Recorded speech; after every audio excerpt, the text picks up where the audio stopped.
Debate live बड़ी बहस मध्य प्रदेश में आपका स्वागत है। मैं हूं आपके साथ कुलेश्वर पांडे। मध्य प्रदेश में विश्व पर्यावरण दिवस पर हरियाली के साथ सियासत भी खूब दिखाई दी। मुख्यमंत्री डॉक्टर मोहन यादव ने एक पेड़ मां के नाम 2.0 अभियान का शुभारंभ कर पर्यावरण संरक्षण को जन आंदोलन बनाने का आह्वान किया। सरकार दावा कर रही है कि मध्य प्रदेश हरित विकास, वन्यजीव संरक्षण और ग्रीन एनर्जी के क्षेत्र में देश का मॉडल बन रहा है। वहीं कांग्रेस सवाल उठा रही है कि क्या पौधारोपण के दावों की हरियाली जमीन पर दिखाई देती है? क्या पर्यावरण अब जन भागीदारी का आंदोलन बन चुका है या फिर यह सिर्फ सरकारी आयोजन है? यही आज का विषय, इसी पर करेंगे चर्चा। सबसे पहले देखिए हमारी ये खास रिपोर्ट।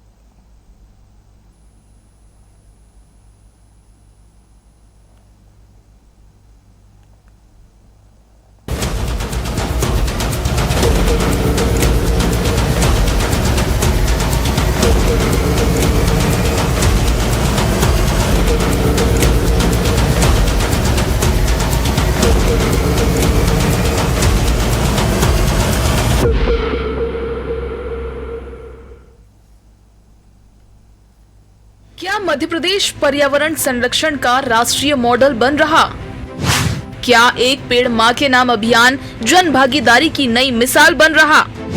विकास और पर्यावरण के संतुलन में कितना सफल मध्य प्रदेश? हरियाली का विस्तार हो रहा या सिर्फ दावों का प्रचार? विश्व पर्यावरण दिवस पर भोपाल में वृहद वृक्षारोपण अभियान की शुरुआत हुई। मुख्यमंत्री डॉक्टर मोहन यादव ने पौधारोपण कर लोगों को पर्यावरण संरक्षण का संदेश दिया। एक पेड़ मां के नाम 2.0 अभियान के जरिए सरकार ने हर नागरिक को प्रकृति संरक्षण से जोड़ने का प्रयास किया। दावा है कि ये अभियान जन भागीदारी का नया मॉडल बनेगा। मुख्यमंत्री ने कहा कि भारतीय संस्कृति में प्रकृति को पूजनीय माना जाता है। पेड़ों, पौधों, नदियों और जीव जंतुओं के संरक्षण की परंपरा हजारों वर्षों से चली आ रही है। सरकार का कहना है कि पर्यावरण संरक्षण केवल आधुनिक आवश्यकता नहीं बल्कि हमारी सांस्कृतिक जिम्मेदारी भी है। यही सोच आज के हरित विकास की आधारशिला बन रही है। सहकारिता के माध्यम से अपेक्स बैंक पर और विभाग के माध्यम से 1 लाख पेड़ एक दिन में लगाने का आज विश्व पर्यावरण दिवस के अवसर पर यह संकल्प किया गया। मैं बधाई देना चाहूंगा माननीय प्रधानमंत्री नरेंद्र मोदी जी के सफलतम 12 वर्ष पूरे होने के 5 जून से 21 जून तक का ये जो पखवाड़ा मनाया जा रहा वाला है, उस पखवाड़े के अंतर्गत आज वृक्षारोपण की शुरुआत हुई है। बिना सहकार नहीं उद्धार, इस भावना के बलबूते पर हमारी सरकार किसान कल्याण वर्ष में गरीब, महिला, युवा, किसान सभी वर्गों को सहकारिता से जोड़ने का काम कर रही है। मुझे संतोष है, सहकारिता विभाग इसमें सफलता के साथ काम कर रहा है और आगे और सफल होने की। सरकार का दावा है कि मध्य प्रदेश विकास और पर्यावरण के बीच संतुलन स्थापित कर रहा है। ग्रीन एनर्जी, सौर ऊर्जा, जल संरक्षण और वन्य जीव संरक्षण जैसे क्षेत्रों में लगातार काम किया जा रहा है। टाइगर, चीता और अन्य वन्य जीव संरक्षण की उपलब्धियों को सरकार अपनी बड़ी सफलता बता रही है। लक्ष्य है कि टिकाऊ विकास का मॉडल तैयार करना। शुरुआत करने में माननीय प्रधानमंत्री का आशीर्वाद सफल हुआ। उसके बलबूते पर उस समय के छोड़े गए चीते धीरे धीरे करके विश्व के सामने एक आदर्श रूप में, एक तरह से एशिया महाद्वीप पर पुनर्वसाहट का एक उत्कृष्ट उदाहरण बनकर के निकल के आए। ऐसे एक नहीं, सभी क्षेत्रों में आर्थिक रूप से लगा करके हर क्षेत्र के लोगों के लिए, किसान, महिला, युवा, गरीब, हर वर्ग के कल्याण के लिए जिस प्रकार से माननीय प्रधानमंत्री के माध्यम से उनके काम चल रहे हैं, मैं उनको दीर्घायु होने की कामना करता हूँ। हमारी वन्य संपदा, जैव संपदा, खनिज संपदा और पर्यावरण हितैषी नीतियों के कारण से देश भर में प्रदेश की अलग पहचान बन रही है। हमारा पर्यटन का क्षेत्र लोगों को रोजगार दिलाने में काम कर रहा है और ऐसे कई कामों को लेकर के मध्य प्रदेश सरकार समूचे पखवाड़े को भी मना रही है। लेकिन आज तो पर्यावरण दिवस है। मेरी अपनी ओर से पर्यावरण प्रेमियों को, प्रकृति प्रेमियों को, सभी को बहुत बहुत बधाई। कांग्रेस सरकार के दावों पर सवाल उठा रही है। विपक्ष का कहना है कि केवल पौधे लगाने से पर्यावरण संरक्षण नहीं होगा, जरूरी है कि लगाए गए पौधों का संरक्षण हो, जंगल बचे, जल स्रोत सुरक्षित रहे। कांग्रेस का आरोप है कि सरकारी दावों और जमीनी हकीकत के बीच की दूरी पर भी गंभीर चर्चा होनी चाहिए। 1 लाख पेड़ काट लिया अडानी ने, अनूपपुर में जाके देख लो। रोडों के किनारे हजारों पेड़ कटे डले हुए हैं, जाके देख लो रायसेन से सागर तक।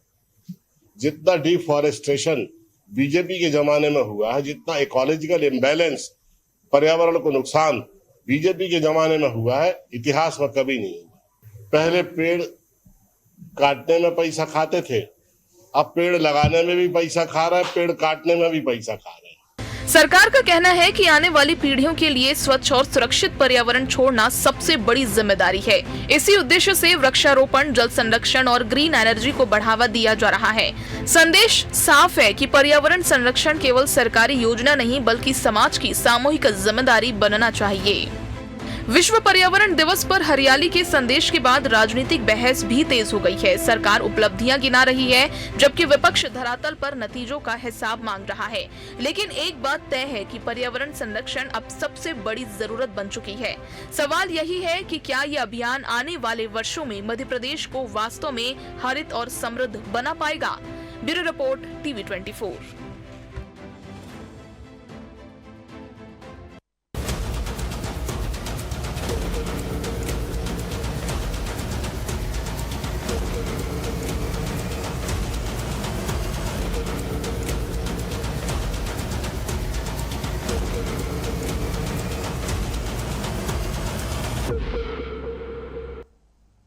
तो इसी पर करेंगे चर्चा। हमारे साथ तीन बेहद खास मेहमान जुड़ चुके हैं। डॉक्टर मनस्वी पाटीदार जी है, बीजेपी प्रवक्ता, स्वागत करता हूं मैं उनका। यशवंत सिंह चंदेल जी हमारे साथ, कांग्रेस प्रवक्ता, उनका भी स्वागत करता हूं। अनिल मेहता जी हमारे साथ, पर्यावरणविद, उनका भी स्वागत करता हूं। अनिल जी, शुरुआत आपसे ही करूंगा। लगातार हरियाली की बात हो रही है, हरियाली का विस्तार क्या वाकई में मध्य प्रदेश में हो रहा है?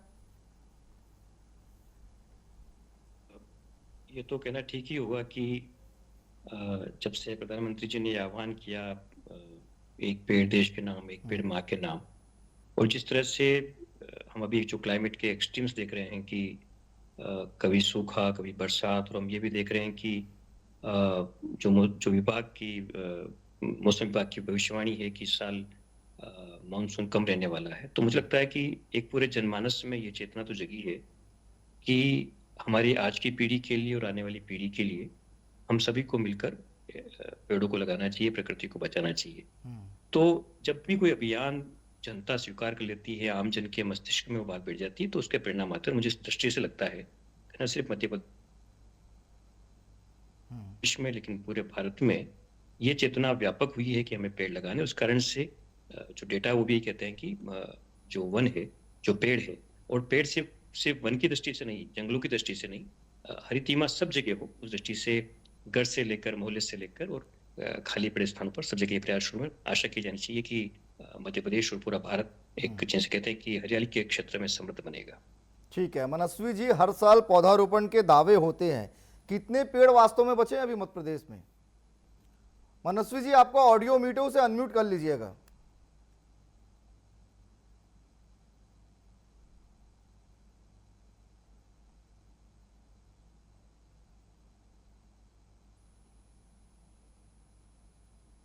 जी, अपनी बात रखिए मनस्वी जी। जी नमस्कार। सबसे पहले मैं विश्व पर्यावरण दिवस की पूरे प्रदेशवासियों को अपनी ओर से शुभकामनाएं प्रेषित करना चाहता हूं। आज मध्य प्रदेश देश के सबसे हरित राज्यों में शुमार है। सबसे ज्यादा वन क्षेत्र हमारे पास है, सबसे ज्यादा टाइगर हमारे मध्य प्रदेश के अंदर है, और यहाँ तक कि चीता संरक्षण का अभियान सफलतापूर्वक यहाँ पर संचालित किया जा रहा है। विकास भी, पर्यावरण भी, यही हमारी सरकार का मूल मंत्र है। और एक पेड़ माँ के नाम, जो कि एक जन आंदोलन बन चुका है, एक जन क्रांति बन चुका है, जिसमें मध्य प्रदेश के अंदर लाखों की संख्या में वृक्षारोपण हुआ था। आम जन इसे अपनी सामाजिक जिम्मेदारी के तहत यहाँ पर लगातार वृक्षारोपण भी कर रहा है, और अपनी माँ के नाम से कोई पेड़ लगाता है तो उसकी जिम्मेदारी भी बन जाती है कि उसका संरक्षण करे और उसको वो फले फूले, इसकी चिंता वो आजीवन करता रहे। 2014 तक जो लोग सिर्फ उपदेश देते थे, आज पूरी दुनिया के सामने हमारा देश उदाहरण बना है। हमारी सरकार ने वो कर दिखाया है जिसके बारे में दुनिया ने कभी सोचा भी नहीं था। 50% हमारी जो ऊर्जा है, हमारी जो एनर्जी है, वो कहीं ना कहीं क्लीन फ्यूल से बन रही है। और ये 2030 के पेरिस समझौते के तहत हमें अचीव करना था। पर ये मैं बहुत ही गौरव के साथ यहाँ पर बताना चाहता हूँ कि 2025 में ये लक्ष्य हमने हासिल कर लिया था। पूरे 5 वर्ष पहले पेरिस समझौते के तहत, उससे पूरे 5 वर्ष पहले हमने ये लक्ष्य हासिल कर लिया था। और ऊर्जा की क्षमता, आज जो सौर ऊर्जा है उसकी क्षमता कहीं ना कहीं हम लोग 132 गीगावाट तक पहुंच चुके हैं। पहले 50 गीगावाट सौर ऊर्जा क्षमता हमने हमने अचीव करी थी 96 माह में, लेकिन 50 से 100 अगली जो गीगावाट की क्षमता थी वो ठीक है 14 मनस्वी जी, महीने में हम लेकिन लोग- मनस्वी जी ठीक है, लेकिन कांग्रेस तो बार बार सवाल यही खड़े कर रही है ना कि एक पेड़ मां के नाम तो लगाया जाता है, लेकिन वही हजारों पेड़ को काट दिया जाता है। जी देखिए, जैसा कि अभी एक पेड़ अभियान के बारे में बता रहा था, तो एक पेड़ अभियान के बारे में मैंने बताया कि ये व्यक्तिगत जिम्मेदारी समाज की हो गई है। अब समाज का व्यक्ति जो एक पेड़ लगाता है वो उसकी खुद संरक्षण की भी जिम्मेदारी ठीक लेता है, है। ठीक और है। आज कहीं ना कहीं जियो टैगिंग यहाँ हमारी भारतीय जनता पार्टी की सरकार में एक अनूठा यहाँ पर प्रयोग हुआ है। उसके माध्यम से भी कहीं ना कहीं टैगिंग, उसका मतलब पूरा पेड़ की जो है ट्रैकिंग ट्रेसिंग वो होती है। और लगातार ये पहले आप देखिए कि कांग्रेस की सरकार का भी कार्यकाल था, उसमें वे ऐसा कोई मॉडल बताए कि जिसमें जो कि आज मिसाल बना हो, जिसमें मतलब जो है पर्यावरण के प्रति कोई उभर करके ऐसा इनका मॉडल आया हो, वो चलिए ये लोग ठीक है बताएं। यशवंत जी और से, हमारी ठीक है मैं लौटूंगा आपके पास मनस्वी जी। यशवंत जी से हम जवाब लेते हैं। यशवंत जी, पेड़ों को संरक्षित किया जा रहा है, जंगल को बचाया जा रहा है, हरियाली की ओर जो है मध्य प्रदेश बढ़ रहा है, आप वो तस्वीर कैसे देखते हैं यशवंत जी? आदरणीय पांडे जी, विश्व पर्यावरण दिवस पर भाजपा ने बड़े बड़े मंच लगाए, बड़े बड़े दावे किए करोड़ों पेड़ लगाने के। इनका एक बहुत बड़ा नारा था, एक पेड़ मां के नाम पर। लेकिन आपने और हमने वो वीडियो देखे हैं, वो सिंगरौली में किस तरह से पुलिस के संरक्षण में, करीब 2000 पुलिस वाले के संरक्षण में अदानी समूह द्वारा करीब 6 लाख पेड़ पांडे जी उसको काटे जा रहे हैं। इसी एक ग्लोबल फॉरेस्ट वॉच का डेटा है जिसके अनुसार एमपी में 2000 से अब तक करीब 10,000 हेक्टेयर से पेड़ गायब हो गए। फिर लोकसभा में एक आंकड़ा पेश हुआ था 2020-21 में सबसे ज्यादा 16,40,000 पेड़ मध्य प्रदेश में काटे गए। केन बेतवा लिंक प्रोजेक्ट में भी करीब 45 लाख पेड़ काटे जाने का अनुमान है। आदरणीय पांडे जी, ये बातें बहुत बड़ी बड़ी करते हैं, लेकिन धरातल पे ग्रीन एनर्जी के लिए इन्होंने 2024-25 में 450 करोड़ का निवेश हुआ, जबकि वही कोल आधारित ऊर्जा के लिए करीब 5,000 करोड़ रुपए का यहां पर निवेश किया गया है। तो बातें करने से केवल परिस्थिति सुधरने वाली नहीं है, आज वास्तव में एक संकट है। आज जिस तरह से टेम्परेचर बढ़ता जा रहा है, आज इंदौर, भोपाल महानगरों में लगातार जो 30-35 डिग्री टेम्परेचर रहता था, आज वो 45 और लगातार हीट वेव चल रही है।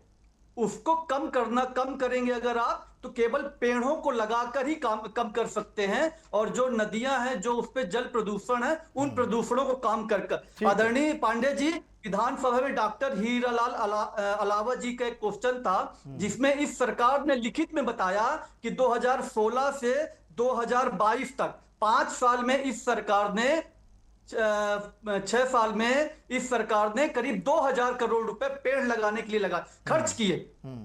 लेकिन पेड़ों का रकबा कितना बढ़ा? केवल 10% बढ़ा। तो आप पेड़ लगाने बस से या बड़े बड़े नारे देने से नहीं होगा, सवाल उठता है कि उनका सर्वाइवल रेट कितना है। आप जो पेड़ लगा रहे हो उनमें सर्वाइवल रेट कितना है, और उनको करप्शन और भ्रष्टाचार से बचाने की जरूरत है। यहाँ पर पेड़ लगाए जाते हैं 10 और 1000 पेड़ हो। चलिए ठीक है, मनस्वी जी से जवाब ले लेते हैं, उसके बाद मैं पर्यावरणविद के पास भी लौटूंगा। यशस्वी जी, करोड़ों पौधे लगाने का दावा, लेकिन सर्वाइकल रिपोर्ट सार्वजनिक अब तक क्यों नहीं हुई है? जी देखिए, बिल्कुल जैसा कि माननीय हमारे मित्र ने कहा कि ग्लोबल वार्मिंग इनने बात करी। निश्चित ही ग्लोबल वार्मिंग एक वैश्विक समस्या है, और कहीं ना कहीं मैं आपका ध्यान आकर्षण करना चाहता हूं कि आज सोलर एनर्जी के तहत पीएम सूर्य घर योजना के तहत आज 1 करोड़ परिवार उस पोर्टल पर रजिस्टर हो चुके हैं, और 75 लाख से अधिक घरों में सोलर एनर्जी ये हमारे सोलर प्लेट्स लग भी चुकी है, और वहां पर पूरी ग्रीन एनर्जी से हमारी बिजली बन रही है। तो कहीं ना कहीं ये जो है एक नॉन रिन्यूएबल एनर्जी का जो हमारा बहुत बड़ा भंडार था वो कहीं ना कहीं बच रहा है। और जहां तक पेड़ लगाने की बात है, तो निश्चित ही विकास के नाम पर अगर पेड़ कट रहे हैं तो एक कट रहा है तो 10 लग भी रहे हैं। ये कांग्रेस बताए कि उन्होंने कौन सा विकास उनके कार्यकाल में किया, और जहां पर सड़क, बिजली और पानी के नाम पर पूरे प्रदेश की जनता रो रही थी, त्रस्त थी पूरी तरह से। माननीय दिग्विजय सिंह का काला कार्यकाल आज भी याद है, तो उसमें ना विकास होता था ना कुछ होता था। तो ये इस तरह की बातें कर रहे हैं, तो ये पूरी तरह से कांग्रेस, मनस्वी जी, 20 साल में विकास हुआ है, इसको देख करके पूरी तरह से इनकी बौखलाहट सामने आ रही है। और मनस्वी जी, कांग्रेस तो वही प्रश्न चिन्ह उठा रही है ना कि करोड़ों रुपए के जब पौधे लग रहे हैं तो सर्वाइवल रिपोर्ट सार्वजनिक क्यों नहीं की? कर दीजिए सार्वजनिक, ताकि कांग्रेस को भी जवाब मिल जाए। जी देखिए, ये पर्यावरण संरक्षण और वृक्षारोपण ये पूरे समाज की जिम्मेदारी है, एक राजनीति का विषय नहीं है। बिल्कुल ये आंकड़े भी जारी होंगे बहुत जल्दी हमारे सामने। अगर पेड़ लगाने के आंकड़े हमने जारी किए हैं तो कितने इसमें से फले फूले हैं, कितने संरक्षित है, उसका भी आंकड़ा बहुत जल्दी सामने आएगा। लेकिन कांग्रेस को इस अभियान में साथ देना चाहिए, पर बल्कि पर्यावरण के नाम पर ये राजनीति कर रही है कांग्रेस। ये समाज के प्रति बिल्कुल भी एक जिम्मेदाराना रवैया नहीं है। ये कांग्रेस अपनी इस भूल को ठीक नहीं करेगी तो जनता इन्हें आने वाले चुनाव में भी माफ नहीं करेगी। ठीक है अनिल जी, विकास और पर्यावरण के बीच संतुलन कैसे बेहतर बनाया जा सकता है? ये बहुत जरूरी है। आपने जो कहा कि विकास भी जरूरी है और पर्यावरण की रक्षा तो बहुत जरूरी है, क्योंकि उसके बिना हम जी नहीं पाएंगे। तो संतुलन के बनाने के लिए मुझे लगता है कि कोई भी पॉलिटिकल पार्टी हो या समाज हो, मुझे लगता है कि उसमें जो महत्वपूर्ण है वो मैं उसे कई बार 3P के रूप में परिभाषित करता हूँ। उस 3P का पहला P है कि हमारा पर्सपेक्टिव ठीक हो, हमारा दृष्टिकोण ठीक हो। क्योंकि जब तक पर्यावरण के प्रति, जिन्हें हम पंच महाभूत कहते हैं, मिट्टी हो, पानी हो, हवा हो, इन सब के प्रति हमारा दृष्टिकोण ठीक नहीं है, तब तक फायदा नहीं हो सकता। इसलिए ये जितने भी प्रकृति के स्रोत हैं, ये संसाधन नहीं है, ये हमारे जीवन के स्रोत हैं। ये दृष्टिकोण जब तक नहीं आएगा तब तक न तो पॉलिसी ठीक बनेगी ना प्रैक्टिसेस ठीक होगी जी। अगर ये दृष्टिकोण आ जाता है तो जो विकास है वो भी प्रकृति केंद्रित होगा, प्रकृति आधारित होगा। और जो हम एक तरह से कंट्रोवर्सी देखते हैं या एक विवाद देखते हैं कि विकास के नाम पर पर्यावरण बिगड़ गया और पर्यावरण की रक्षा की बात की तो विकास नहीं हो पाया, ये दोनों कोई अलग से नहीं है। मुझे लगता है कि दोनों एक ही चीज हैं। हम अपने दृष्टिकोण को ठीक करें कि प्रकृति हमारे लिए बहुत आवश्यक है, और जब इस दृष्टिकोण को बनाएंगे तो एक 3P और हम डिफाइन करते हैं, वो ये है कि हम पर्सनल लेवल पे शुरू करें, हमारे व्यक्तिगत जीवन में हम पर्यावरण को खराब नहीं करें, संसाधनों का सीमित उपयोग करें, मिशन लाइफ में जो बातें कही गई उनको स्वीकार करें, और फिर प्रोफेशनल लेवल पे हम जहाँ हैं, जिस फ्रेटर्निटी में हैं, चाहे विद्यार्थी हो, चाहे युवा हो, चाहे व्यापारी हो, कोई भी हो, सब अपने अपनी फ्रेटर्निटी में काम करो। जब ये दोनों हो जाए तो एक बड़े जन अभियान के रूप में समाज इसकी जिम्मेदारी ले। हाँ, मैं जरूर कहूंगा कि ये जो पूरा पर्यावरण का विषय है उसमें विवाद होंगे, विवाद होने भी चाहिए, प्रश्न उठने भी चाहिए, लेकिन जो समाधान है वो संवाद के ऊपर निर्भर करता है। हम सब लोग मिलकर ये करें कि ये जो प्रकृति है, धरती माताएं है, ये किसी एक पार्टी का विषय नहीं, सभी लोग समान भाव से अगर आगे बढ़ेंगे तो विकास भी ठीक होगा, पर्यावरण भी ठीक होगा। लेकिन सबसे बड़ी बात जो मैं बार बार कह रहा हूँ, दृष्टिकोण हमारा क्या है, दृष्टिकोण संतुलित होगा तो ये संतुलन जो विकास और पर्यावरण का वो भी स्थापित हो जाएगा। जी ठीक है। यशवंत जी, आप भाजपा पर तो सवाल खड़े कर रहे हैं कि पेड़ों की संरक्षण नहीं कर रहे हैं। सर, आप लोगों की भी सरकार थी, आप लोगों ने पर्यावरण बचाने के लिए क्या कोई ऐसा मॉडल खड़े किया था जो सफल था, जो आप भारतीय जनता पार्टी को बता सके? आदरणीय पांडे जी, जैसे हमारे साथी प्रवक्ता भाजपा के ने भी कहा कि कांग्रेस ने पर्यावरण बचाने के लिए क्या किया, तो हमारे साथी प्रवक्ता को मैं बताना चाहता हूं कि इंदिरा गांधी जी के नेतृत्व में वाइल्ड लाइफ प्रोटेक्शन एक्ट 1972, ये आप जानते हैं कि जो हमारे जंगली जीव हैं इनको बचाने के लिए वाइल्ड लाइफ प्रोटेक्शन एक्ट 1972 ये इंदिरा गांधी जी द्वारा पहले लागू किया गया। उसके बाद फॉरेस्ट कन्वर्जेशन एक्ट 1980, ये दोनों एक्ट कांग्रेस शासित कांग्रेस ने इसको पर्यावरण बचाने के लिए इनको लागू किया। अभी हमारे साथी ने सौर ऊर्जा की बात की। सौर ऊर्जा, मध्य प्रदेश में सौर ऊर्जा की अपार संभावना है। यहाँ पर अगर हम सही ढंग से सौर ऊर्जा पे काम करें तो निसंदेह ग्रीन फील्ड पे हम बहुत अच्छा काम कर सकते हैं। लेकिन अभी काम कितना हुआ है, अभी हमारे यहाँ पर सौर ऊर्जा से केवल हम 3200 मेगावाट ऊर्जा जनरेट कर पा रहे हैं आदरणीय पांडे जी, जबकि हमारी इस टाइम पे जो हमारी डिमांड है वो 25,000 मेगावाट के करीब की है। तो सरकार को इस पर केवल भाषण और मंच सजा के बड़े बड़े लच्छेदार भाषण देने की बजाय भाई उस पे आप यथार्थ पे जमीन पे धरातल पे काम करिए, पेड़ों को लगाइए और उन पेड़ों की मॉनिटरिंग करिए। आपने सुना होगा कि एक शिवराज सिंह जी के टाइम पे बहुत बड़ा महाअभियान चला था और नर्मदा के किनारे पेड़ों को लगाने के लिए, और उसको गिनीज बुक वर्ल्ड रिकॉर्ड में भी दर्ज किया गया था। लेकिन सही मायने में कितने पेड़ बच पाए वहां पर, उसकी ऑडिट रिपोर्ट तो आनी चाहिए भाई। अगर आप on an average Madhya Pradesh में 30 से 40% पेड़ ही बच पा रहे हैं, तो इस रेशियो को हमको बढ़ाने की जरूरत है। देखिए, अगर पर्यावरण खराब होगा तो इसको हर आदमी के ऊपर इसका प्रभाव पड़ेगा। अभी हम शॉर्टेज जो वर्षा हो रही है उससे जूझ रहे हैं, गर्मी टेम्परेचर बढ़ता ही जा रहा है, हीट वेव चल रही है। इस पर इस सरकार को चाहिए कि एक ठोस कदम उठाए और नदियों में जो अवैध उत्खनन हो रहा है उस उत्खनन चलिए मनस्वी जी से लेते हैं। मनस्वी जी जवाब दे दीजिए यशवंत जी के बातों का। देखिए, जैसे यशवंत जी ने अभी सौर ऊर्जा का जिक्र किया है, तो मैं बताना चाहूंगा कि मध्य प्रदेश ऐसा राज्य है देश में जहां पर सौर ऊर्जा के लिए लगातार सरकार प्रतिबद्ध है और बहुत तेजी से काम हो रहा है। और यहाँ तक कि हमारे मुख्यमंत्री पूरे प्रदेश की जनता और यहाँ तक कि विशेष करके हमारे सभी नेताओं से अपील कर रहे हैं कि जो है सौर ऊर्जा से संबंधित स्रोतों का अधिक से अधिक उपयोग करें। और यहाँ तक कि खुद वे भी अपने काफिले की संख्या के वाहनों की संख्या कम करके और खुद आज कहीं ना कहीं ईवी में सफर कर रहे हैं और लगातार अपील कर रहे हैं कि अधिक से अधिक ईवी वाहनों का उपयोग करें। ये बताएं, कांग्रेस का कौन सा नेता ऐसा कर रहा है? ये कांग्रेस के प्रदेश अध्यक्ष ले ले, कांग्रेस के दूसरे नेता ले ले, सबके सब बड़े काफिलों में बड़ी बड़ी गाड़ियां लेकर के चलते हैं और केवल 15 फॉर्च्यूनर चल रही है। ऐसा कोई आदरणीय मॉडल पांडे इनके जी, पास नहीं है कि जो मिसाल मतलब बन सकता है। फोटोबाजी की भी हद होती है। एक ईवी चल रही है, उसके साथ में 15 फॉर्च्यूनर चल रही है। हमारे जितने भी पदाधिकारियों ने चार्ज लिया है उनपे भी सभी पावर खत्म कर दिए हैं और यहाँ तक कि उनसे भी अपील की गई है कि वे ई वाहनों का उपयोग करें। अपने कार्यालयों में कैसे सौर ऊर्जा का पूरी तरह से मॉडल यहाँ पर स्टिमुलेट किया जा सकता है, इंटीग्रेट किया जा सकता है, उसको उस दिशा में काम करे। तो ये सिर्फ भारतीय जनता पार्टी में ही संभव है। भाजपा के कार्यकर्ता से लेकर के भाजपा के हमारे मुख्यमंत्री तक ही इस सिस्टम को फॉलो कर सकते हैं और कांग्रेस सिर्फ और सिर्फ इसमें उपदेश दे सकती है। इसके अलावा इनके पास कोई विषय नहीं है। ठीक है अनिल जी, पर्यावरण संरक्षण के लिए सबसे बड़ी चुनौती मध्य प्रदेश में क्या है? लगता है कि जो चुनौतियां हैं वो जो अभी चर्चा में भी उभर के आ रहा है कि जिस तरह से बार बार चिंता कर रहे हैं कि जलवायु परिवर्तन की जो समस्या जिस हम वैश्विक के थे वो सामने नजर आने लगी है। टेम्परेचर अब तापक्रम बढ़ने की समस्या में नजर आने लगी है। हमारे यहाँ पे ये सौभाग्य की बात है कि पूरे विश्व में कुछ ही शहर पूरे के पूरे शहर रामसर वेटलैंड सिटी डिक्लेयर हुए हैं। और ये खुशी की बात है कि मध्य प्रदेश का इंदौर भारत के जो पहले 2 शहर इंटरनेशनल लेवल पर जिसको यूनाइटेड नेशंस ने मान्यता दी है रामसर वेटलैंड सिटी, वो घोषित हुए।